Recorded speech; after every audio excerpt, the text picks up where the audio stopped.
नमस्कार,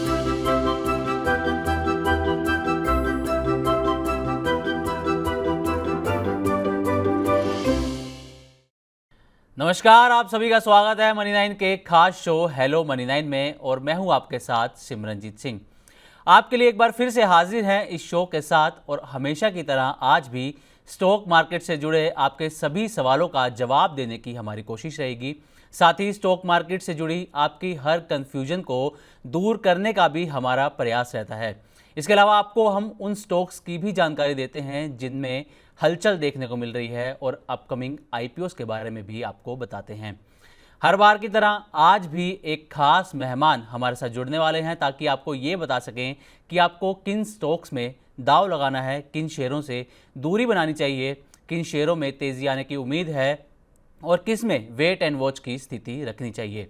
लेकिन आपको अपने गेस्ट से रूबरू करवाने से पहले आज का बाजार का हाल बता देते हैं। तो आज है हफ्ते का दूसरा कारोबारी दिन और दिन की शुरुआत हुई है बाजार में गिरावट के साथ। बाजार में दबाव देखने को यहां पर मिल रहा है। 17 जून यानी सोमवार को बाजार में अच्छी खासी तेजी देखने को मिली थी, लेकिन आज फिर से बाजार में दबाव देखने को यहां पर मिल रहा है। अलग अलग इंडेक्सेस की बात की जाए तो Nifty, Sensex, Nifty bank, mid cap, small cap हर तरफ दबाव नजर आ रहा है, लेकिन इस बीच निफ्टी आईटी में तेजी देखने को मिल रही है। अब एक बार इंडेक्स वाइज भी हम इस पर नज़र डाल लेते हैं। तो सबसे पहले बात करते हैं सेंसेक्स की। तो सेंसेक्स में इस वक्त 316 अंकों की गिरावट देखने को मिल रही है। निफ्टी में 119 अंकों की गिरावट है। निफ्टी बैंक में 262 अंकों की गिरावट यहाँ पर नज़र आ रही है। लेकिन इसके अलावा जो निफ्टी आईटी है उसमें शानदार 300 से ज़्यादा अंकों की यहाँ पर तेज़ी देखने को मिल रही है। मिड कैप की बात की जाए तो आधा % की यहाँ पर गिरावट नज़र आ रही है और स्मॉल कैप में भी आधा % की यहाँ पर गिरावट देखने को मिल रही है। तो ये तो हो गया बाजार का आज का हाल। अब एक नज़र डाल लेते हैं आज बाजार के गेनर्स और लूजर्स पर और सबसे पहले बात करते हैं निफ्टी गेनर्स की। तो निफ्टी गेनर्स में जो सबसे पहला नाम है वो है एशियन पेंट्स का। इसमें करीब 1.5% की यहाँ पर तेज़ी देखने को मिल रही है। दूसरा नाम है इन्फोसिस जिसमें करीब 1.25% की तेज़ी। टेक महिंद्रा 1% की यहाँ पर तेज़ी देखने को मिल रही है और एचडीएफसी लाइफ में करीब 1% की यहाँ पर तेज़ी देखने को मिल रही है। अब निफ्टी लूजर्स की बात अगर हम करें तो निफ्टी लूजर्स में पहला नाम आता है सन फार्मा का। सन फार्मा में 2% के आसपास की यहाँ पर गिरावट नजर आ रही है। इटर्नल में 1.5% की गिरावट, ओएनजीसी में 1.5% के आसपास की गिरावट और बजाज फाइनेंस लगातार दूसरे दिन यहाँ पर गिरावट है और इसमें भी 1.5% के आसपास की गिरावट देखने को मिल रही है। अब आते हैं मिड कैप गेनर्स पर। तो मिड कैप गेनर्स में पहला नाम आता है मझगांव डॉक का जिसमें करीब 5% की यहाँ पर तेज़ी देखने को मिल रही है। सुप्रीम इंडस्ट्रीज़ इसमें 2.5% की तेज़ी नज़र आ रही है। भारत डायनामिक्स 2.5% की इसमें तेज़ी नज़र आ रही है और पीबी फिनटेक इसमें करीब 2.25% की तेज़ी यहाँ पर देखने को मिल रही है। अब मिड कैप लूजर्स की अगर बात करें तो लूजर्स में पहला नाम आता है विशाल मेगा मार्ट का।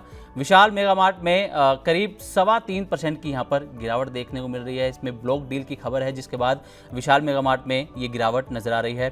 ट्यूब इन्वेस्टमेंट इसमें करीब 3% की गिरावट, औरबिंदो फार्मा करीब 2.25% की गिरावट और सोना BLW करीब इसमें 2.5% की गिरावट यहाँ पर देखने को मिल रही है। अब बात करते हैं स्मॉल कैप के गेनर्स की। स्मॉल कैप में कौन कौन से स्टॉक्स हैं। इसमें इन्वेंचरस नॉलेज इसमें करीब 4.5% की तेज़ी देखने को मिल रही है। सेजिलिटी इंडिया करीब 3.5% की यहाँ पर तेज़ी नज़र आ रही है। गार्डन रीच करीब 3.5% की तेज़ी और नवीन फ्लोरिन 3.25% की तेज़ी यहाँ पर देखने को मिल रही है। अब आगे बढ़ते हैं स्मॉल कैप लूजर्स की तरफ। तो लूजर्स में पहला नाम आता है रिलायंस पावर का। रिलायंस पावर में 4.5% के आसपास की गिरावट है। IGIL में 4% के आसपास की गिरावट, मनप्पुरम फाइनेंस 3.25% के आसपास की गिरावट और हिंदुस्तान कॉपर में करीब 3% की यहाँ पर गिरावट देखने को मिल रही है। तो ये तो हुई Nifty mid cap small cap के गेनर लूजर्स की बात। अब आज के सवाल जवाब का सिलसिला शुरू करें उससे पहले आपको बता दें कि अगर आपका भी कोई सवाल है और आप हमसे सवाल पूछना चाहते हैं तो आप हमारे व्हाट्सएप नंबर पर अपना सवाल भेज सकते हैं। हमारी ईमेल आईडी भी है, उस पर भी आप अपना सवाल भेज सकते हैं। हमारा व्हाट्सएप नंबर है 9311121874, इस पर आप अपना सवाल भेज सकते हैं। इसके अलावा money9query@tv9.com, इस पर भी आप अपना सवाल भेज सकते हैं। सोशल मीडिया प्लेटफॉर्म जैसे x, Facebook, Instagram, YouTube comment के जरिए भी आप हमें अपने सवाल यहाँ पर भेज सकते हैं। तो चलिए सवाल और जवाब के सिलसिले को आगे बढ़ाते हैं और अब मिलते हैं अपने मेहमान से जिनका नाम है प्रदीप हल्दर, जो कि फाउंडर है एंड सीईओ हैं PhD कैपिटल के। तो प्रदीप जी, बहुत बहुत स्वागत है आपका। Good noon sir and thank you so much. कैसे हैं सर आप? मैं सर एकदम बढ़िया, आप कैसे हो? बिल्कुल सर, मैं भी एकदम बढ़िया। तो प्रदीप जी, आपने टाइम दिया उसके लिए बहुत बहुत शुक्रिया। अब हम सवाल जवाब के सिलसिले को आगे बढ़ाएंगे, लेकिन उससे पहले मैं जानना चाहूँगा कि मार्केट पर आपका व्यू क्या है, बाजार कहाँ जाता हुआ आपको नज़र आ रहा है आज? देखिए सर, आप देखेंगे कि निफ्टी 25,000 के ऊपर सरवाइव नहीं कर पा रहा है, बहुत टाइम हो गया। इनफैक्ट हमने एक चीज देखा कि लास्ट 20 दिन से ऑलमोस्ट 24,500 से लेके 25,000 एक रेंज था मार्केट का। जैसे ही रेट कट हुआ, मार्केट खुश हो गया और उसके बाद हमने देखा 3 दिन 25,000 के ऊपर मार्केट ने सस्टेन किया था। सो मैं भी बहुत खुश था, लेकिन द प्रॉब्लम इस मार्केट सस्टेन नहीं हो पा रहा है। बार बार 25,150, 25,200 एक रेसिस्टेंस जोन के तौर पे मार्केट काम कर रहा है। तो मार्केट उसके ऊपर जाके क्लोजिंग नहीं दे पा रहा है वीकली बेसिस पे। और लगातार जैसे कि हमने देखा कि ये जो इजराइल और ईरान का ये जो ट्रेड, अभी बेसिकली ट्रेड वॉर स्टार्ट हो चुका है और बेसिकली हम देखेंगे अदर्स जो भी सेंटिमेंट है थोड़ा बहुत नेगेटिव आ रहा है। आप देखेंगे डोमेस्टिक कुछ चीज़ है जो पॉजिटिव है। जैसे कि आपने देख लिया, हमने देख लिया कि मॉनसून का ये जो न्यूज़ आई ये पॉजिटिव आया है। आरबीआई ने गवर्नमेंट को डिविडेंड दिया, ये पॉजिटिव हुआ है। इन्फ्लेशन का डेटा आया वो भी पॉजिटिव ही है। जीडीपी का आंकड़ा आया वो भी पॉजिटिव है। सो एवरीथिंग पॉजिटिव ही आ रहा है, लेकिन फिर भी मार्केट कहीं ना कहीं पे एक जाके 25,000 के आसपास, 25,100 के आसपास एक रेसिस्टेंस बार बार बना रहा है। और मार्केट बहुत टाइम से अपना जो लो है ऑलमोस्ट 24,490 से लेके 24,500 का एक जो जोन है इसके नीचे भी नहीं आ रहा है। सो मार्केट यही 600 पॉइंट के रेंज के अंदर घूम रहा है। और मेरा इंटरप्रिटेशन ऐसा है कि मार्केट में जो जियो पॉलिटिकल टेंशंस है ये एक्चुअल में बहुत हाई लेवल पे चल रहा है। और इसी हफ्ता बहुत अलग अलग इवेंट भी है। मेरा लास्ट दिन भी संदीप सर के साथ, सुमित सर के साथ जब बात हो रहा था, मैं वहाँ पे कंसर्न मेरा व्यू रखा था कि मैं 25,100 इसके ऊपर जब तक क्लोजिंग नहीं हो जाता ना तब तक पॉजिटिव नहीं हो पा रहा हूँ। देखिए साइकोलॉजी का अगर मैं बात करता हूँ तो लगातार हमने देखा कि 21,800 से निफ्टी ने बॉटम लगा के 25,000 तक आ गया। सो बहुत सारे एफआईआई उस टाइम पे हमने देखा कि सेल कर रहे थे, बाद में 22,500 के ऊपर जैसे ही आ गया निफ्टी मार्केट में वो बुलिश हो गया, बाई ऑन डीप करके जा रहा था। कुछ दिन हमने देखा कि एफआईआई का ऐसा भी ट्रेंड रहा कि एवरी डे बाइंग हो रहा है। अभी 2-4 दिन से हमने देखा कि किसी दिन बाई किसी दिन सेल, मतलब अप्रोक्स मिक्स डेटा आ रहा है। सो मैं तो अभी फिलहाल मुझे लगता है कि अगर किसी को रणनीति बनाना है मार्केट में तो आपको 40 से 50% कैश में डेफिनेटली होना चाहिए। बाकी का जो फंड है आपका, उस फंड से आप stock specific buy sell hold करके जा सकते हो। अगर मैं बैंक निफ्टी का बात बोलूं, देखिए बैंक निफ्टी आज अगर हम देखते हैं कि नियर अबाउट 55,688 के आसपास अभी चल रहा है। मेरे ख्याल से 55,200 से लेके 55,250 के आसपास एक सपोर्ट है। अगर इसके नीचे क्लोजिंग होता है इस केस में थोड़ा बहुत और खराब कुछ दिनों तक रह सकता है। इनफैक्ट निफ्टी अगर 24,490, 500 इसके नीचे एक सक्सेसफुली वीकली क्लोजिंग मिलता है ना, उस केस में हमें 24,000 का नीचे भी हम जाने का हाई पॉसिबिलिटीज है। तो मैं मार्केट में ओवरऑल नेक्स्ट 1.5 से 2 सालों के लिए तो पॉजिटिव हूँ। लेकिन ये जो अभी जो टेंशन चल रहा है, जो अभी वॉर सिचुएशन बन रहा है, इसको लेके थोड़ा बहुत चिंता हो रहा है, तो इसीलिए मैं 40 से 50% कैश में बैठने के लिए रेडी हूँ। क्योंकि मुझे ऐसा लगता है कि मैं सेफ एनालिस्ट हूँ और सेफ इन्वेस्टर हूँ। तो ऐसा ना हो जाए बाई चांस अगर मार्केट नीचे आ जाएगा, उस केस में हेजिंग करने के लिए, उस केस में बाय ऑन डीप करने के लिए पैसा होना चाहिए इन्वेस्टर्स लोगों के पास। और लास्ट टाइम भी जब 25,000 था, उस टाइम पे संदीप जी एंड अलग जितने भी आपके एंकर्स है, सबके साथ मैंने शो किया था। मैंने पहली बार आके बोला था कि 25,000 पे मुझे लगता नहीं कि निफ्टी, और 21,000 सीधा 25,000 से 21,400 21,800 के आसपास मार्केट पे सपोर्ट है हमने देखा। लगातार मेरे स्टेटमेंट के बाद ही मार्केट ने नॉन स्टॉप 4 से 5 महीना मार्केट नीचे घूमा। अभी फिर से जब मैंने स्टेटमेंट दिया था कि नहीं, मुझे अभी लग रहा है कि बॉटम एक हो चुका है, अब फिर से मार्केट ऊपर आ गया। तो बुल मार्केट का जो फेस होता है ना, फेस वन फेस टू, जो फेस वन है, इस फेस वन का भी कंफर्मेशन नहीं हो रहा है। क्योंकि अगर आप माइक्रो एंड मैक्रो लेवल पे देखेंगे, थोड़ा बहुत मार्केट में इकोनॉमी में अभी भी प्रॉब्लम है।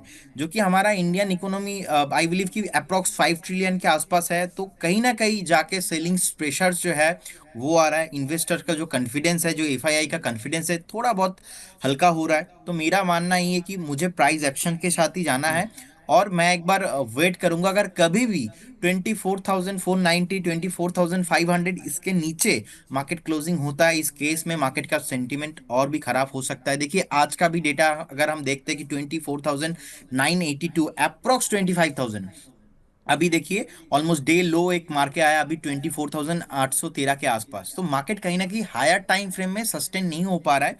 और मुझे लगता है कि हाँ, ये जो मार्केट कर रहा है इसको हमें रिस्पेक्ट करना चाहिए।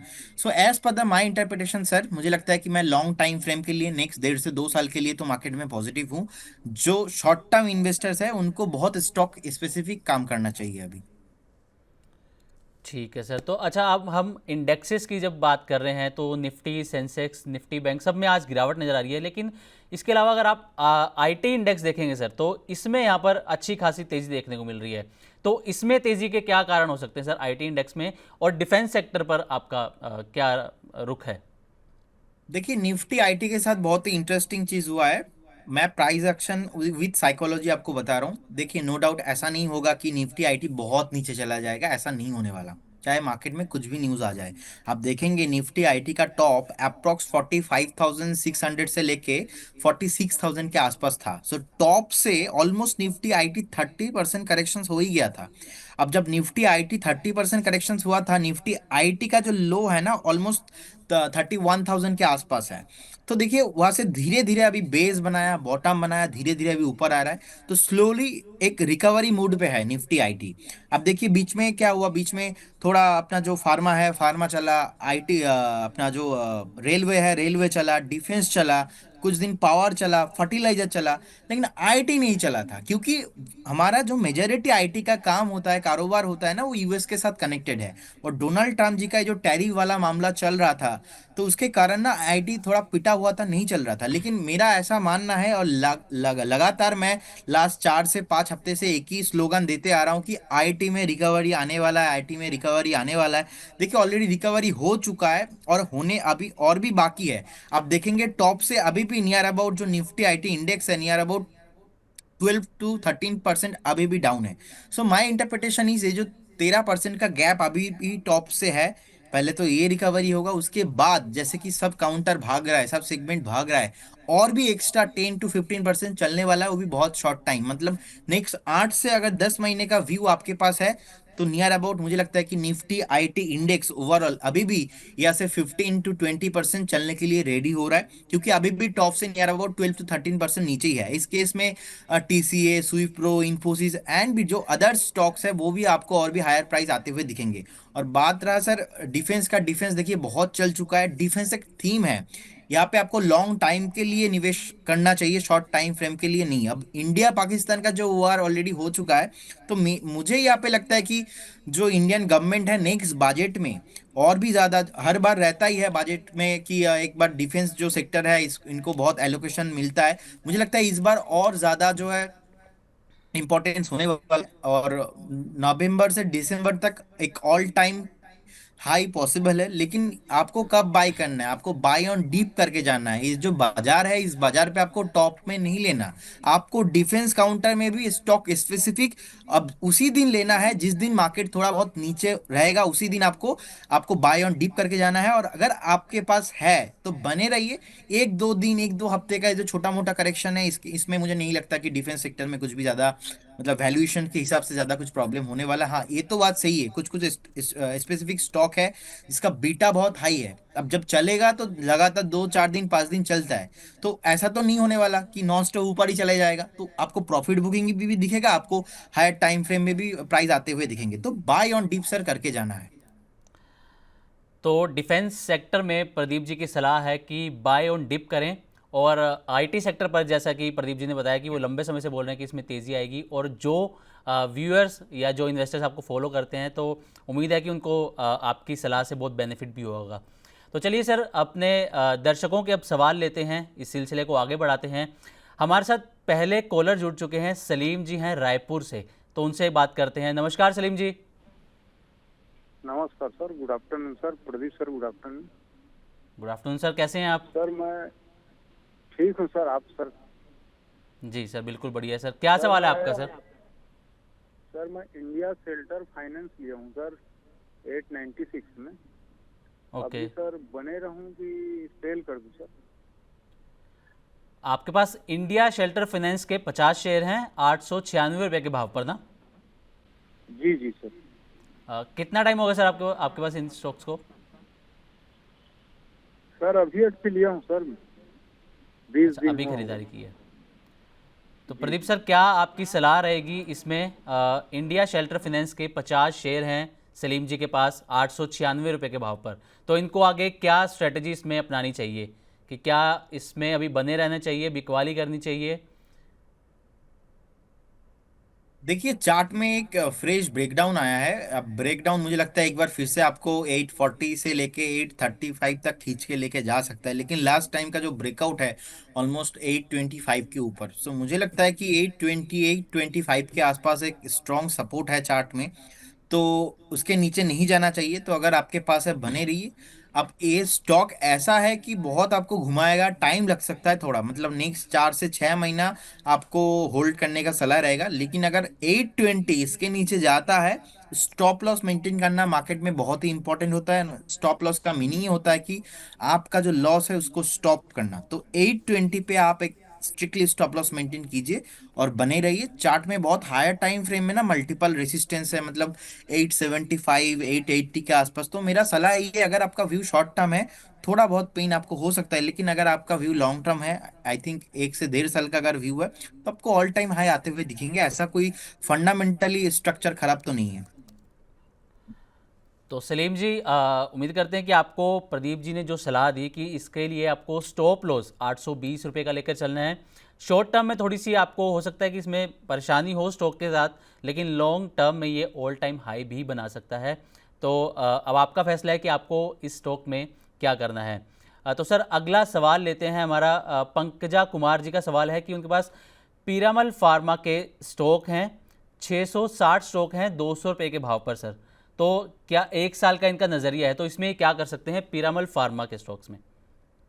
देखिए, उनको एक बार 180 का स्टॉप लॉस मेंटेन करना पड़ेगा। जैसी देखिए, अभी कोविड का न्यूज़ बीच में सामने आ रहा था, तो बहुत सारे फार्मा हेल्थ केयर काउंटर जो है भाग ही रहा था। लास्ट 4 से 5 दिन चल रहा था, लेकिन ये काउंटर ऐसा है कि ऑलमोस्ट एक टॉप बना के आया था 290 के आसपास, वहां से नीचे गिर के 100 पॉइंट नीचे अभी भी ट्रेड हो रहा है। रिसेंटली देखिए, एक टॉप है ऑलमोस्ट 235 के आसपास, उसके ऊपर भी क्लोजिंग हो नहीं पाया, 200 के ऊपर भी अभी सस्टेन नहीं कर रहा है। आज का हाई भी देखेंगे 200 के आसपास ही है, 200 के ऊपर सस्टेन नहीं हो रहा है। तो एट फास्ट हमें क्या चाहिए इसमें, 200 के ऊपर सस्टेनेबिलिटी।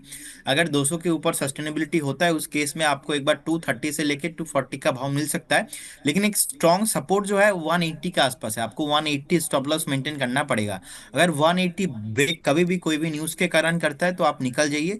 नेक्स्ट आपको 2 से 4 महीने में मतलब किसी से भी पूछने का जरूरत नहीं है, 180 एक स्टॉप लॉस फिक्स्ड है आपका। 180 के नीचे खराब हुआ तो ये फिर से नीचे जाने के लिए, और जो न्यू इसका जो ब्रेकडाउन होगा ना, उस केस में ये 130 तक भी जा सकता है। तो बेसिकली मेरा मानना है यहाँ पे ऐसा है कि 200 के ऊपर एक बार सस्टेन हो जाए, उसके बाद आपको एक बार 240 टू 50 का प्राइस मिलता है, उसके इसमें आप एक बार एग्जिट करने का सलाह होगा इसमें। ओके, तो पीरामल फार्मा के लिए 180 रुपये स्टॉप लॉस, जैसा कि प्रदीप जी ने बताया, और तेज़ी आती है तो 230, 240, 250 तक भी पीरामल फार्मा का ये स्टॉक जा सकता है। तो सर, सवाल जवाबों को हम आगे और लेंगे, लेकिन इससे पहले मैं ये जानना चाहूँगा कि ईरान और इजराइल की जो जंग है, जो वॉर चल रही है, ये और ज़्यादा खतरनाक रूप लेती जा रही है। अब इसका भारतीय बाज़ारों पर क्या असर होगा? क्या कुछ ऐसे स्टॉक्स हैं जिनमें बहुत बड़ी गिरावट आ सकती है, या जिनमें अच्छी खासी तेज़ी आ सकती है इसके चलते? देखिए बेसिकली मार्केट रिएक्ट ना नहीं कर रहा है ज्यादा, क्योंकि मार्केट रिएक्ट उस पे करता है जो अनप्रिडिक्टेड होता है, अनप्रिडिक्टेबल होता है। मार्केट उसके ऊपर रिएक्ट नहीं करता जो मार्केट को पता रहता है। तो ईरान और ये जो जो वार चल रहा है ना, ये आज का नहीं, ये बहुत टाइम से चल रहा है। इसके पहले भी हमने देखा है कि रशिया यूक्रेन वाला जो मैटर है वो भी बहुत लंबा गया था, अभी भी लंबा होने वाला है। और ट्रम्प जी का जो धमकिया है वो मैं ट्विटर में देख ही रहा था अभी आधा घंटा पहले। सो मुझे लगता है कहीं ना कहीं मार्केट के ऊपर एक साइड इफेक्ट आ रहा है। अब कुछ मान लीजिए ऐसा हो गया, मान लीजिए अमेरिका ने कुछ स्टेटमेंट दे दिया और कुछ एक्शन ले लिया इसके ऊपर, जो मार्केट को पता नहीं, उस टाइम पे मार्केट ज्यादा रिएक्ट कर सकता है। अब जो इसका मेन फेस है ना, मेन जो पैनिक लो है, मैं प्राइस एक्शन के साथ जाना पसंद करूंगा। 24,490 इसके नीचे मार्केट गया तो मार्केट खराब हो जाएगा। और अगर बैंक निफ्टी में मैं देखता हूँ कि 55,000 अभी 660 के आसपास चल रहा है, अगर बैंक निफ्टी 54,800 के नीचे क्लोजिंग होता है, उस केस में मार्केट का जो सेंटीमेंट है खराब हो जाएगा। अब इसका इफेक्ट इंडियन मार्केट में करेंटली आज के डेट के हिसाब से तो ज्यादा नहीं हो रहा है, क्योंकि ज्यादा होता तो मार्केट आज गैप डाउन ही ओपन होता। लेकिन देखिए सेंटीमेंट तो खराब है, लेकिन उतना ओवर रिएक्शन करने वाला यहाँ पे कुछ है नहीं। और स्टॉक स्पेसिफिक जाना होगा, और मुझे लगता है कि आप एक बार डिफेंस में फोकस कीजिए, आप आईटी में फोकस कीजिए। डिफेंस में फोकस करेंगे तो बाय ऑन डीप, जैसे कि मैंने आपको बताया, बाय ऑन डीप करके आपको जाना है। आईटी में फोकस करेंगे, यहाँ पे रिस्क रिवार्ड रेशियो जो है थोड़ा फेवरेबल हो रहा है, अच्छा हो रहा है, क्योंकि अभी टॉप से नियर अबाउट 12% नीचे, जैसे कि आईटी मैंने बताया आपको। तो इसका डायरेक्ट इफेक्ट ना अभी इंडिया के मार्केट में नहीं हो रहा है। इंडियन मार्केट, इंडियन इन्वेस्टर जो है बहुत पॉजिटिव है। बाकी ये जो जियोपॉलिटिकल टेंशन है, ग्लोबली एक अनसर्टेनिटी हो रहा है, इसी के चलते मार्केट में थोड़ा बहुत प्रेशर है। बाकी तो मुझे नहीं लगता ज्यादा इसका इफेक्ट होने वाला है, क्योंकि मार्केट उसी चीज के ऊपर ज्यादा रिएक्ट करता है जिसको मार्केट को पता नहीं है। और I know and you know और व्यूअर्स आल्सो नो कि मार्केट को पता है कि इसके बारे में ज्यादा इफेक्ट नहीं होने वाला है।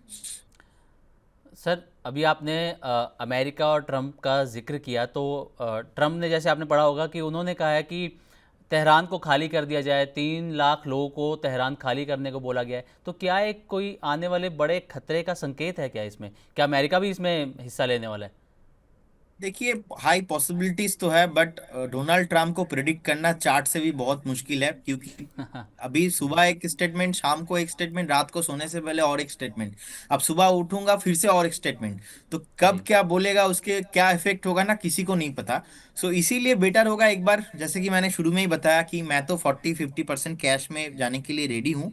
और एक बार आप भी थोड़ा हल्का रहिए इस मार्केट में, मार्केट को रेस्पेक्ट कीजिए, क्योंकि देखिए न्यूज हर दिन आएगा, लेकिन मार्केट ऑलवेज प्राइस एक्शन के साथ चलता है। सो मार्केट जो प्राइस एक्शन दे रहा है, कि बार बार बोल रहा है कि हायर टाइम फ्रेम में थोड़ा बहुत सेलिंग हो रहा है, अब ऐसे कभी भी वॉर स्टार्ट होता है ना, वो 1-2 दिन में तो रुकता नहीं। अब जैसे कि सेंटिमेंट राम जी ने खराब किया है, और अगर कुछ ऐसा स्टेटमेंट आ जाता है और भी नेगेटिव है, इस केस में और भी नेगेटिव सिचुएशन हो सकता है।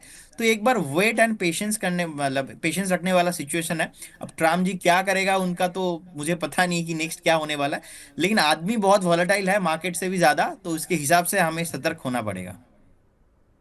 बिल्कुल सर, बिल्कुल। तो चलिए सिलसिले को आगे बढ़ाते हैं और हमारे अगले कॉलर का सवाल लेते हैं। योगेंद्र जी हैं मुरादाबाद से। योगेंद्र जी नमस्कार। नमस्कार, आप कैसे हैं? बढ़िया सर, आप बताइए, आप कैसे हैं? मौसम कैसा है आपके शहर में? बस काफी गर्मी है।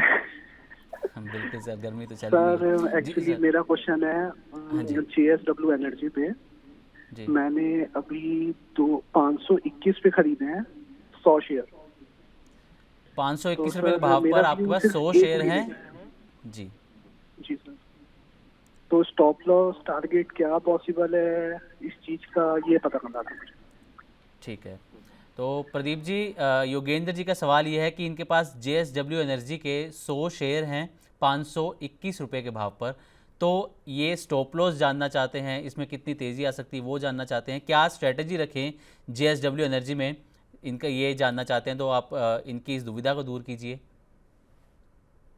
देखिए, मुझे लगता है कि जेएसडब्ल्यू एनर्जी एक अभी बेसिकली कंसोलिडेशन पैटर्न के साथ ट्रेडिंग होने वाला है। यहाँ पे आप देखेंगे ऑलमोस्ट 528 एंड 530 के आसपास मल्टीपल रेसिस्टेंस है लगातार। देखिए लास्ट 5-6 बार ट्राई किया 530 के ऊपर एक वीकली क्लोजिंग देने का, लेकिन सक्सेसफुली क्लोजिंग हो नहीं पाया। और डाउन साइड में मुझे लगता है कि एक बार 490 के आसपास उनको एक स्टॉप लॉस मेंटेन करना चाहिए अगर आपका शॉर्ट टर्म व्यू है तो। मैक्सिमम अगर आप लॉन्ग टर्म यहाँ पे रुक एक बार वेट करके जा सकते हो, तो इस केस में ना आपको एक बार 480 का स्टॉप लॉस मेंटेन करना चाहिए अगर आप लंबे अवधि के लिए आपने इन्वेस्ट किया है तो मेरे ख्याल से आपको एक बार यहाँ पे टाइम देना चाहिए। चार्ट में ऐसा कोई ब्रेकआउट और ब्रेक डाउन वाला तो चीज नहीं है, लेकिन 502 के आसपास ट्रेड हो रहा है। मुझे लगता है एक बार आपको 495 से लेके 492 का प्राइस बहुत जल्दी आने वाला है। थोड़ा बहुत और प्रेशर अगर मार्केट में आता है तो 480 आपका फाइनल स्टॉप लॉस रहेगा। इसके नीचे इसका स्ट्रक्चर खराब हो जाएगा, बाकी इसमें ब्रेकआउट नहीं है, तो थोड़ा बहुत आपको 4 से 5 महीना मैक्सिमम एक बार वेट करना पड़ सकता है। 430 के ऊपर इसके अंदर फ्रेश ब्रेकआउट होगा और उस ब्रेकआउट में आपको एक बार 530 के ऊपर इसमें फ्रेश ब्रेकआउट आएगा और उसके ऊपर मुझे लगता है कि एक बार आपको 595 और 600 तक ये जाने का हाई पॉसिबिलिटीज है। ओके, तो 530 के ऊपर ब्रेकआउट आ सकता है, और इसमें जो स्टॉप लॉस रहेगा योगेंद्र जी वो 480 रुपये का रहेगा। तो आप इसी हिसाब से स्टॉक में अपनी स्ट्रेटजी बना के चलिएगा।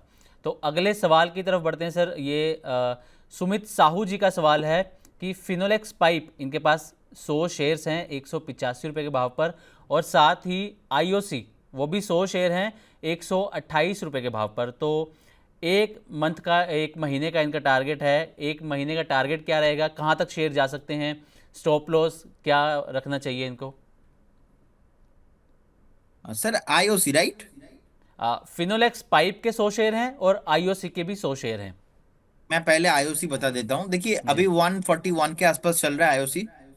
तो हमने देखा है कि मल्टीपल टाइम एक बार अटेम्प्ट लिया था 160-165 के आसपास जाने का। अब इसमें सपोर्ट है 128-130 के आसपास एक सपोर्ट भी है। और आईओसी ऐसा काउंटर है, यहाँ पे आपको ट्रेडिंग नहीं करना चाहिए, बहुत स्लो चलता है, बहुत धीरे चलता है। तो आपको एक बार इस काउंटर पे बने रहने का है। यहाँ पे विथ स्टॉप लॉस ऑफ 125 आप स्टॉप लॉस मेंटेन कीजिए। यहाँ पे आपका जो पहला टारगेट होगा 160 के आसपास, क्योंकि 164-165 का वहाँ पे मल्टीपल टाइम रेसिस्टेंस है। अगर इसके ऊपर जाता है तो उस केस में आपको एक बार 175-180 का प्राइस आते हुए दिखेंगे। फिलहाल अभी मुझे नहीं लगता है कि इसमें ज्यादा कुछ ब्रेकडाउन और ब्रेकआउट का पॉसिबिलिटीज है। ये आपको थोड़ा अभी लंबा टाइम आपको टाइम करेक्शन पे जाने वाला है ये। और second stock sir Finolex industry right? Finolex Finolex pipe sir. Pipes मुझे नहीं मिल रहा है चार्ट में। जी फिनोलेक्स इंडस्ट्रीज का ही सर आप उसमें बता सकते हैं। फिनोलेक्स इंडस्ट्री या पाइप? अच्छा, वो उसका फिनोलेक्स ही शॉर्ट फॉर्म है फिनोलेक्स जी इंडस्ट्री, जी सॉरी। जी।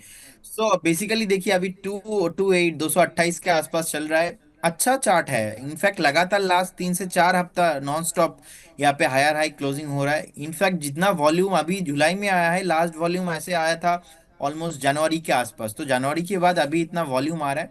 और सबसे इंटरेस्टिंग फैक्ट यही है कि जब बॉटम बनाया ना, बॉटम बनाने के वहाँ पे एक सैंडविच पैटर्न बनाया। तो सैंडविच पैटर्न में क्या होता है, जब sandwich pattern with the base and volume, ये 3-4 चीज कंफर्मेशन होता है ना, तो वहाँ पे एक तगड़ा वाला volume and buying, follow up buying, pull back आने का पॉसिबिलिटीज बनता है। तो एज पर द इंटरप्रिटेशन मुझे लगता है आपके पास है, तो आप बने रहिए। आपको बहुत जल्दी इस काउंटर में 245 से लेके 250 का प्राइस आने वाला है। एंड सेकेंड चीज, एक बार अगर 250 के ऊपर एक दो हफ्ता वीकली क्लोजिंग मिलता है, आप इस काउंटर में 280 से लेके 300 का भी प्राइस आ सकता है। फिलहाल चार्ट में स्ट्रक्चर वाइज कुछ भी खराब नहीं है, जैसे कि हमने बात कर रहे थे अदर स्टॉक में, वहाँ पे थोड़ा कंसोलिडेशन है, थोड़ा धीरे चल सकता है, लेकिन इसका जो अभी जो इसमें पुल बैक आया है मुझे लगता है कंटिन्यू होना चाहिए। और आपका इस केस में एक स्टॉप लॉस मेंटेन करना पड़ेगा। स्टॉप लॉस रहेगा 212 का। 212 का स्टॉप लॉस मेंटेन कीजिए। बहुत जल्दी आपको 250 और 250 के ऊपर अगर सस्टेन करता है 280 से लेके 290 का भी टारगेट आ सकता है इसमें। ठीक है सर। तो सुमित साहू जी, आपको एक बार रिपीट कर देते हैं। प्रदीप जी ने कहा है कि आईओसी का जो स्टॉप लॉस रहेगा वो 125 रुपये रहेगा, और पहला जो टारगेट रहेगा वो 160 रुपये का रहेगा, और इसके ऊपर अगर सस्टेन करता है तो 175 से 180 रुपये पर भी आईओसी जा सकता है। फिनोलेक्स पाइप्स में स्टॉप लॉस जो है वो 212 रुपये रहेगा, और तेज़ी आती है तो ये 280-300 रुपये तक भी शेयर जा सकता है। तो अगले कॉलर हमारे साथ जुड़ गए हैं दिल्ली से, राजन जी। राजन जी नमस्कार। नमस्कार सर। कैसे हैं राजन जी आप? एकदम बढ़िया सर। क्या सवाल है सर आपका? सर मेरे पास टाटा मोटर्स के 26 शेयर है, टाटा मोटर्स 720 के? के रेट पर। जी, हाँ जी सर। ओके। सर मैं इसमें तो स्टॉक लॉस और एवरेज करना चाहता हूँ। ठीक है प्रदीप सर, इनके पास राजन राठौर जी के पास टाटा मोटर्स के 26 शेयर हैं 720 रुपये के भाव पर। तो इसमें क्या इनको स्ट्रेटजी देखनी चाहिए, क्योंकि टाटा मोटर्स में भी पिछले 3-4 सेशन देखे तो गिरावट भी काफ़ी इसमें देखी जा रही है, तो आगे क्या स्ट्रेटजी इसमें रखें सर? देखिए, मैं ना बहुत टाइम से टाटा मोटर्स को फॉलो कर रहा हूँ। एंड लास्ट आई थिंक 15 से 20 दिनों में मैंने कोई भी चैनल में शो किया है, वहाँ पे एक ही स्लोगन था मेरा, मुझे टाटा मोटर लेना है 720-715 के आसपास नहीं, कभी भी आकर 670-680 के आसपास आता है तो बाय ऑन डीप करके जाना है। तो लोगों का सर प्रॉब्लम यहाँ पे थोड़ा बहुत हो जाता है, मतलब इनके केस में नहीं, लेकिन कि और ऑल टाइम उनको हायर प्राइस में लेना पसंद होता है, लेकिन मार्केट अभी वो ऐसा फेस में नहीं है। देखिए, बुल मार्केट का ना 2-3 फेज रहता है। अगर बुल मार्केट कंफर्म है तब आप बाय करो, हायर लेवल पे बाय करो, तब भी आपको 10 से 15 टका 20 टका का रिटर्न मिल ही जाएगा, मैक्सिमम पॉसिबिलिटीज होता है। जब बुल मार्केट का वो कंफर्मेशन नहीं होता है ना, तब आप कुछ भी न्यूज देख लो, चलता नहीं है, और आपको डीप में लेना है। अगर आपने टॉप में बाय किया तो आप फंसे रह सकते हो। टाटा मोटर अभी 720-725 के आसपास था, बीच में एक टॉप भी बनाया ऑलमोस्ट 748 से लेके 750 के आसपास। देखिए, टाटा मोटर्स का अगर हम सेल देखेंगे ना, आज से 2 साल पहले ही अगर हम सेल्स देखेंगे, बहुत कम था, मतलब अप्रोक्स 78,000 करोड़ के आसपास था। अभी का लास्ट जो मार्च में क्लोजिंग हुआ है 25 में, 1,19,503 करोड़ के आसपास सेल्स है, तो सेल्स भी इंक्रीज हुआ है। इनफैक्ट ऑपरेटिंग प्रॉफिट भी डबल होते हुए दिखाई दे रहा है। ऑलमोस्ट ऑपरेटिंग प्रॉफिट जो था 8,000 करोड़ के आसपास, अभी 16,000 करोड़ के आसपास है। सो फंडामेंटल चेंज हुआ है। अब अगर मैं थोड़ा बहुत टाटा मोटर्स को स्टडी करता हूँ एज ए प्राइस एक्शन के हिसाब से, देखिए टाटा मोटर नो डाउट मुझे लगता है कि 670-680 एक अच्छा वैल्यूएशन है। और मुझे लगता है एक बार ये जो करेक्शन आ रहा है मार्केट में, आपको मैक्सिमम एक डीप मिल सकता है, 660-650 तक जाने का पॉसिबिलिटीज है। यही होता है मार्केट। जब स्टॉक ने परफॉर्म किया, लास्ट 1.5 से 2 महीना नॉन स्टॉप भागा, और हमने देखा 630 से लेके स्टॉक 750 का टॉप बनाया। बहुत सारे ब्रोकिंग हाउस का रिपोर्ट आया 680 पे, 700 के आसपास, इनफैक्ट 720 के आसपास भी रिपोर्ट आया कि ऊपर जाने वाला है। चार्ट तो चलेगा, प्राइस चलेगा प्राइस एक्शन के हिसाब से। Price action don't care about any analyst, market market के हिसाब से चलता है। तो मेरा मानना यहाँ पे ऐसा है कि मैं ऑल टाइम हाई के लिए आप बने रहिए। छोटा मोटा जो नेक्स्ट 3 से 4 महीने में आपको थोड़ा बहुत पेन होने वाला है, इसको सही है। और कुछ टेंशन नहीं है टाटा मोटर्स के साथ। Tata Motors no doubt fundamentally बहुत ही बढ़िया कंपनी है, टेक्निकली भी स्ट्रक्चर बहुत गुड है, बट ओवर वैल्यूएशन हो गया था शॉर्ट टर्म में, लास्ट 15 से 20 दिन में थोड़ा बहुत ओवर वैल्यूएशन हो गया था। अभी थोड़ा बहुत नेगेटिव न्यूज भी इसमें आ रहा है, मुझे लगता है ये पार्ट ऑफ द मार्केट है, पॉजिटिव न्यूज नेगेटिव न्यूज, लेकिन स्ट्रॉन्ग फंडामेंटल है। आप बने रहिए with A stop loss of 620। और मेरा जो टारगेट है, आप मिनिमम 6 से 8 महीना वेट कीजिए, आप 800 के ऊपर आपको आते हुए दिखेंगे। ओके, तो सर टाटा मोटर्स में मेरा एक सवाल ये भी रहेगा कि इसकी जो यूके यूनिट है, जो जेएलआर है, जैगुआर लैंड रोवर, उसने कहा है कि उसका जो फ्री कैश फ्लो है उसमें गिरावट आई है, और उस साल वो ज़ीरो भी हो सकता है, शून्य रहने की भी संभावना है। तो इसका भी क्या स्टॉक पर लॉन्ग टर्म में कोई असर देखने को मिलेगा? ऑब्वियसली सर, पॉसिबिलिटी सही है। अगर ऐसा कुछ होता है तो इस केस में थोड़ा बहुत प्रॉफिटेबिलिटी उनका कम हो सकता है, इस केस में स्टॉक प्राइस थोड़ा प्रेशर में रह सकता है। लेकिन ऐसा न्यूज़ ना सर क्या होता है मार्केट में बहुत टाइम क्या होता है डिस्काउंटेड हो जाता है। देखिए 750 से अभी 680 आ गया, क्या पता ये न्यूज़ मार्केट को पहले से पता था, वो हमें बाद में मिला, तो इसीलिए प्राइस डिस्काउंट हो गया। अब निफ्टी तो ज़्यादा गिरा नहीं, मार्केट ज़्यादा गिरा नहीं, वही 25,000 से 24,800 के आसपास है, लेकिन टाटा मोटर देखिए 750 से 680 के आसपास अभी आ चुका है। तो यही सर इंटरप्रिटेशन है, प्राइस एक्शन के हिसाब से ही ऑलवेज चलता है। तो मेरा मानना यहाँ पे ऐसा है कि आप बने रहिए, स्ट्रक्चर वाइज कुछ भी खराब नहीं है, और इसमें आपको ट्रेडिंग नहीं करना चाहिए, आपको एक मिनिमम 8 से 10 महीने का व्यू तो रखना ही है। ठीक है, मतलब लॉन्ग टर्म के हिसाब से शेयर अच्छा होने वाला है ये। यस। ठीक है सर, हमारे अगले जो व्यूअर हैं नागराज जी, इनका सवाल है कि इनके पास जिंदल 250 रुपये पर लिया हुआ शेयर है, क्या इसमें अभी एग्जिट कर जाना चाहिए? जिंदल 100 की बात हो रही है सर यहाँ पर। और दूसरा सवाल इनका ये है कि सेजिलिटी और बेलराइज में एंट्री एडवाइस क्या रहेगी, क्या अभी इनमें एंट्री करनी चाहिए या नहीं? देखिए जिंदल 100 में बेसिकली मैं इसका स्ट्रक्चर ना बीच में ठीक हुआ था, लेकिन जो हायर टाइम फ्रेम में रेजिस्टेंस है ऑलमोस्ट 259 टू 60 के आसपास, ये वहाँ पे सरवाइव नहीं हो पाया। देखिए मेरे ख्याल से आपको ना जब भी आप बाई करो, आप तो एक पहले से प्री डिसाइड करके रखो कि आपका स्टॉप लॉस क्या होना चाहिए। कभी भी अगर स्टॉप लॉस आता है तो आप निकल जाना चाहिए ऑलवेज। अभी मुझे लगता है इसका स्ट्रक्चर थोड़ा बहुत खराब हुआ है, 220 215 तक जाने का पॉसिबिलिटीज है, लेकिन अगर 205 इसके नीचे गया तो इसका पूरा स्ट्रक्चर खराब हो जाएगा। फिलहाल अभी भी स्ट्रक्चर खराब नहीं है, टॉप से थोड़ा बहुत हल्का हो रहा है, जिनके पास है आप बने रह सकते हो अगर आपका मिनिमम 8 से 10 महीने का एक पेशेंस है तो। जी। और सर बाकी इनका सर सवाल कौन ये से भी स्टॉक है बताया कि आपने? सेजिलिटी और बेलराइज इंडस्ट्रीज जो हैं, इस पर एंट्री Okay. एडवाइस क्या रहेगी सर, कि क्या अभी इनमें एंट्री करनी चाहिए या वेट करना चाहिए अभी? देखिए अभी आईपीओ हुआ था, आईपीओ आने के बाद अभी सजिलिटी में देखिए लगातार जो 4 से 5 हफ्ता चला था, उसके बाद लगातार नीचे ही आया, तो मुझे लगता है कि एक बार आपको 38 37 का एक स्टॉप लॉस अभी हो रहा है, तो आप 37 मैक्सिमम इसका एक स्टॉप लॉस मेंटेन कीजिए। और इसमें अगर आपके बाइंग ऑलरेडी है तो बने रहिए, ऐसा कोई स्ट्रक्चर खराब अभी नहीं हुआ है। फ्रेश बाई मुझे इस काउंटर पे नहीं करना, क्योंकि आईपीओ का जो उसके बाद लगातार 3 से 4 हफ्ता चला था, उसका जो टॉप है उसके ऊपर सस्टेन नहीं हो पाया। सो मेरे ख्याल से जो बेस है डाउन साइड में कंफर्मेशन नहीं है, तो कंफर्मेशन के बिना बाय करना बहुत मुश्किल हो सकता है आपके लिए, बहुत थोड़ा बहुत आपको पेन और लगा सकता है। और ऐसा मैंने जितने बार मनी नाइन पे बोला कोई भी स्टॉक पे आपको बाई नहीं करना है, अदरवाइज थोड़ा बहुत इग्नोर करना है, वो चलता नहीं है, 4 5 महीना 6 महीना चलता नहीं है। तो मेरे ख्याल से आप एक बार इस काउंटर को एक बार अवॉइड कीजिए। ओके। और बेल राइस और में सर देखिए फंडामेंटल ठीक ठाक है, ऑलमोस्ट 9,100 करोड़ के आसपास का मार्केट कैप है। आप देखेंगे ऑलमोस्ट 350 करोड़ के आसपास प्रॉफिटेबल कंपनी है।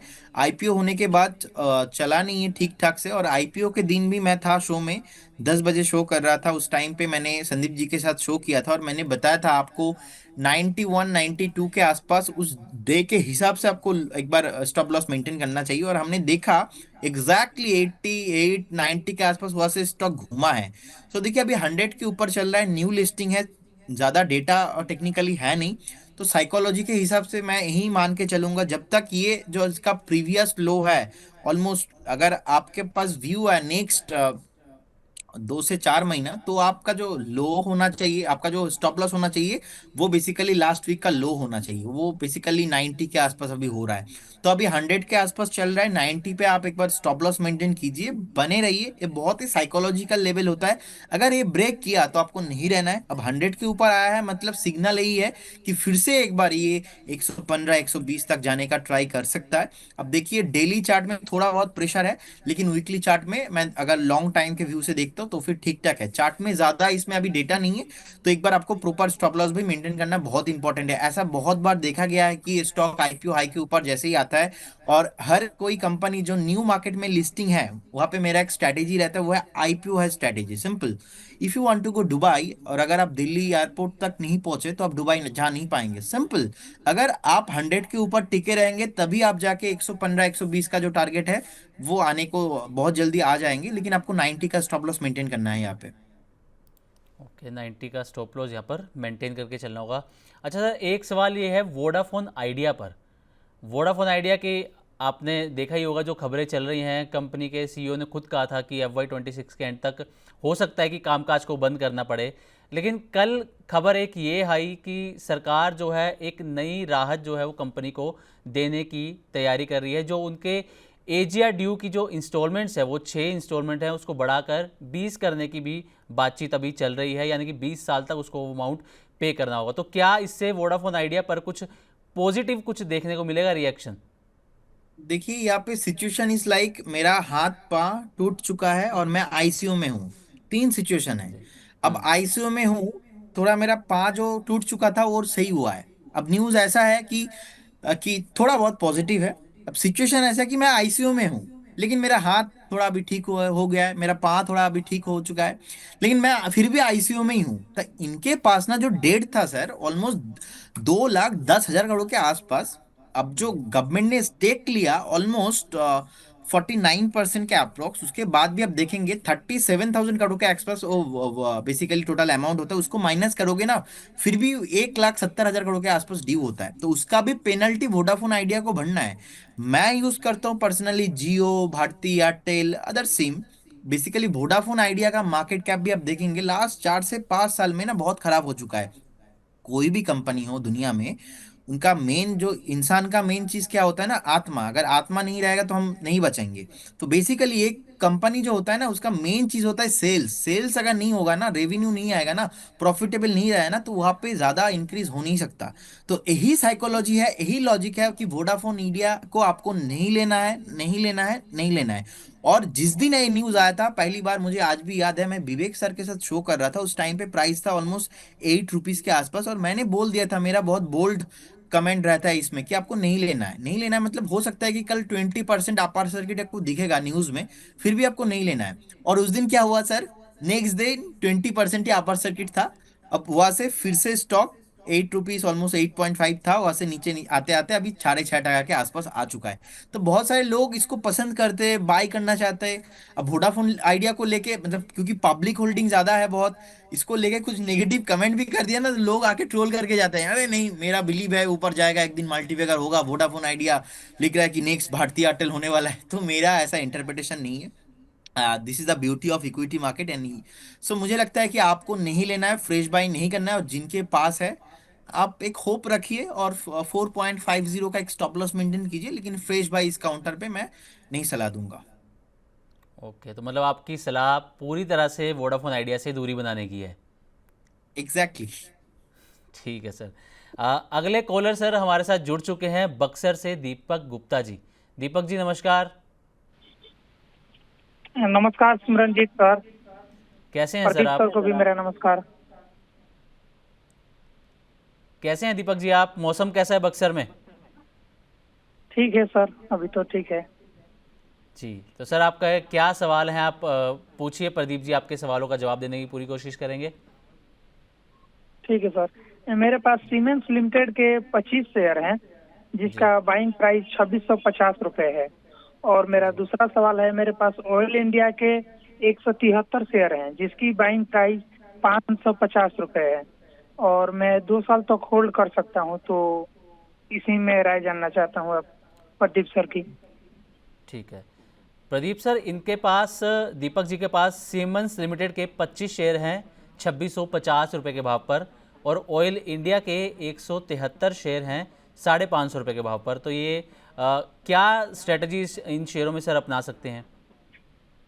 देखिए सर, ऑयल इंडिया पे एक बहुत ही अच्छा स्ट्रक्चर हुआ है, और मुझे लगता है कि एक बार ये जो 490 का लेवल है, अगर इसके ऊपर क्रॉस होता है, तो इस केस में आपको एक बार फिर से 550 560 का प्राइस जाने का हाई पॉसिबिलिटीज रहेगा। चार्ट स्ट्रक्चर में कुछ भी प्रॉब्लम नहीं है, बस प्रॉब्लम इसमें है कि लास्ट एक हफ्ते से ना ऑलरेडी चल चुका है स्टॉक, तो थोड़ा चल चुका है, तो थोड़ा बहुत प्रॉफिट बुकिंग आपको यहाँ पे आने का पॉसिबिलिटीज है।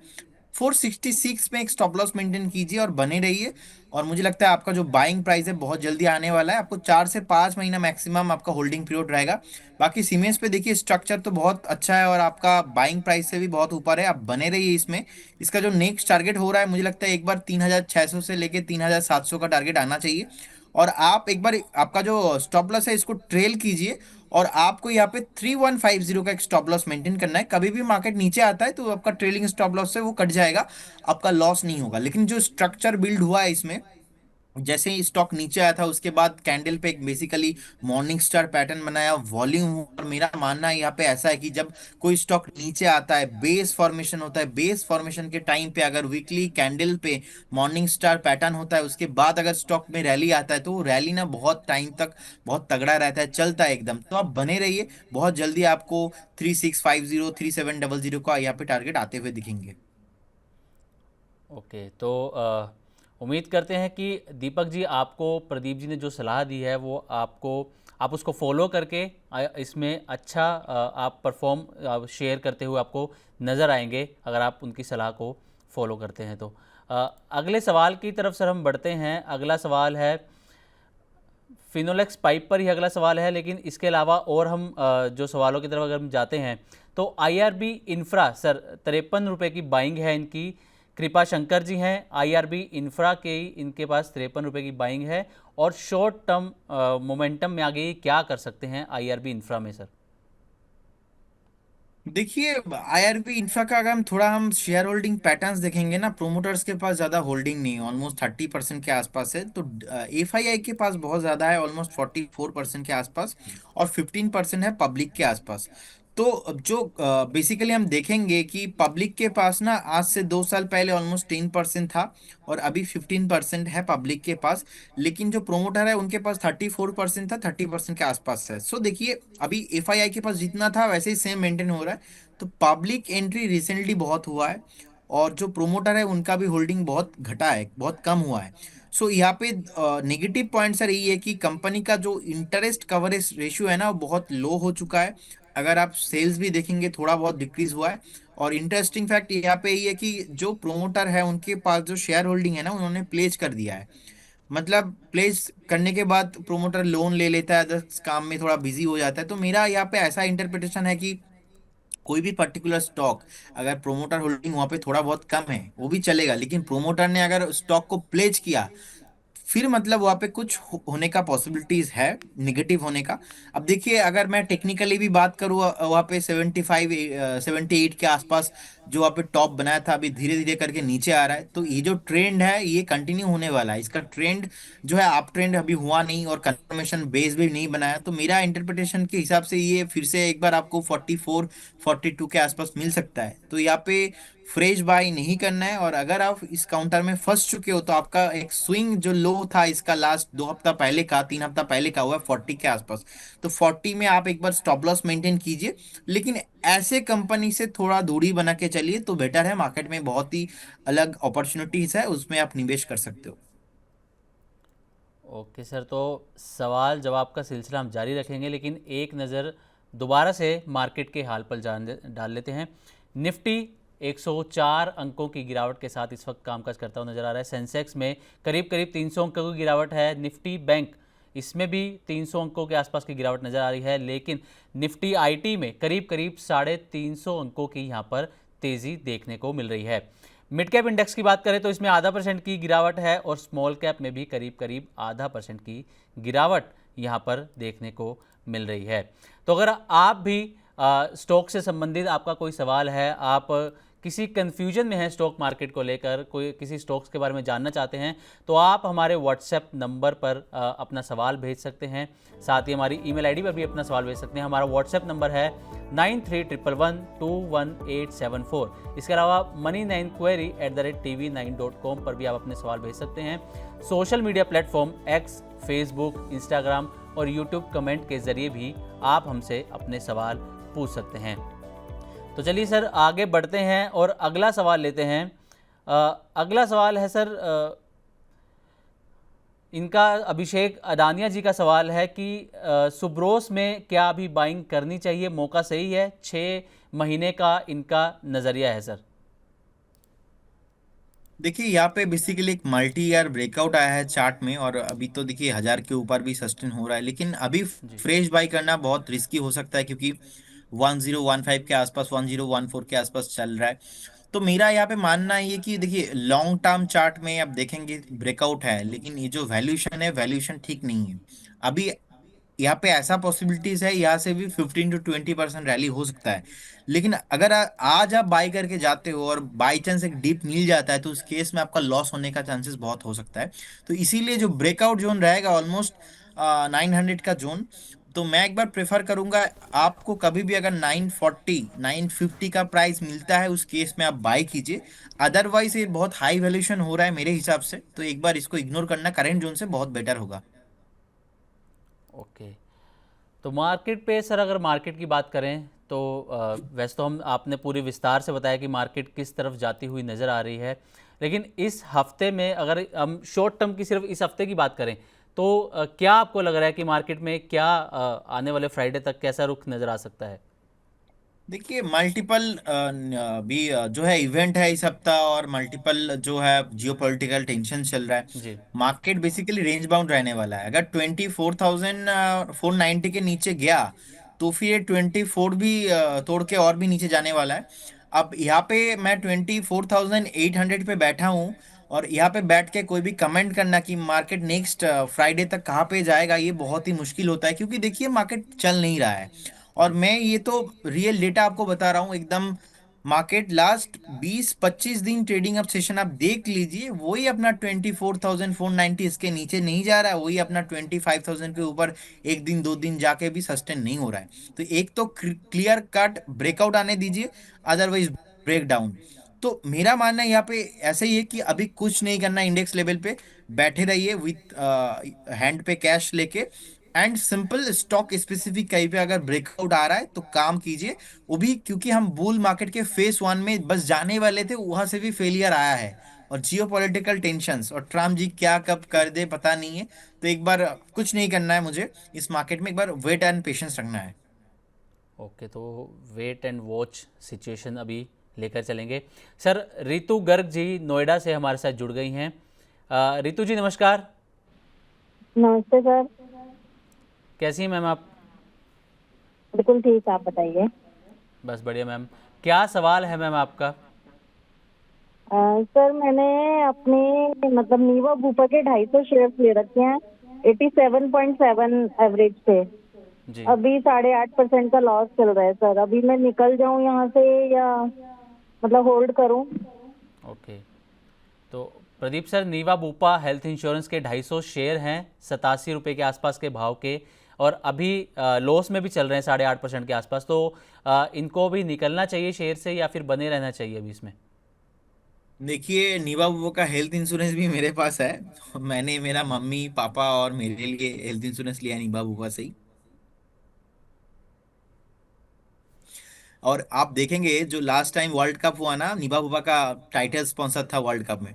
तो ये तो अलग मैटर है। चलिए अभी वैल्यूएशन में पैसा बनाने के बाद बोलते हैं। देखिए पैसा अभी 80 के आसपास है।